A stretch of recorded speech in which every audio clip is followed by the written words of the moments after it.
We're at the New Bucks Head here, where Telford have failed to win their final home game of the season. If they would have won it, they would have kept the playoff race, the playoff contention in their hands. It's been in their hands for so long this season, but at the moment it's out of their hands, but it's only out of their hands by 1 goal. They go to York next week knowing that if they better Bradford Park Avenue's result, they will be in the playoffs, but it could have been all so different here today. It was a glorious day, another 1,500 plus crowd in the ground, and they were expecting their side to go and keep things in their hands. Gavin Cowan made 3 changes. Dom Smith replaced Theo Street up front. Amari Morgan-Smith came back in for Andre Brown, and the big change was in midfield. John Royal missed out, and Henry Cowan's bit of a fan's favourite around here in the last couple of years. He come back in for his first start in about 8 weeks after he suffered from an injury.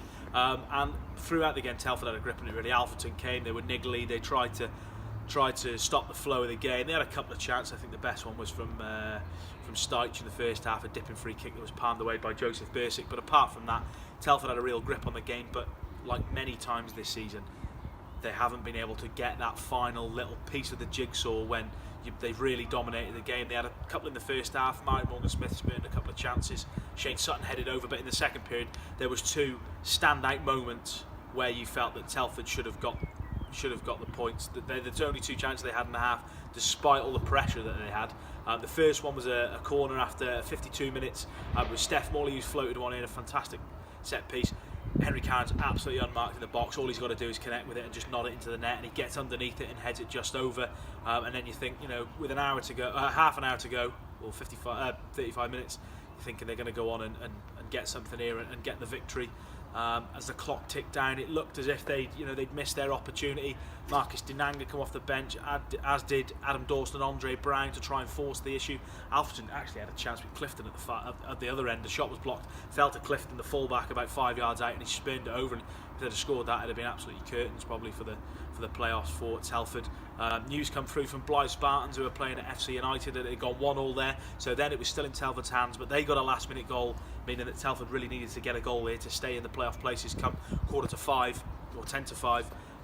And with 2 minutes to go, they had a fantastic chance. It was a crossover from Dawson, from this side of the ground actually, came to Barnett. He put it back in, a controlled cross first time to Dinanga, and it came at him quite quickly, but all he had to do was direct it in, and he could only direct it wide. And then Henry Cowan's, when he looked like he was going to be the hero, he lashed a free kick over later on. So it was a 0-0 draw in the end. Could be a vital point going into next week, and there's a bit of disappointment at full time, but now after Bradford have slipped up today, there's only 1 goal between Bradford and Telford, and they're on the same amount of points. So if Telford can better Bradford's result, I think Bradford play Chorley next week. If Telford can better that result, go into York, the playoff place will be theirs. But York, big club, big ground. It's going to be a big occasion for Telford. I've just spoken to Ryan Barnett now, though, and he said that Telford are used to big crowds, big occasions this season. They've had plenty of them, so they should be well prepared going into that one. But I think if you look at the games, the Blythe Spartans here, they were winning 1-0. They scored late on. FC United Manchester, Telford never turned up, give it away, and FC United won comfortably. Hereford here, there was a couple of other games here that they really should have been able to wrap it up today with a point, or have wrapped it up before now.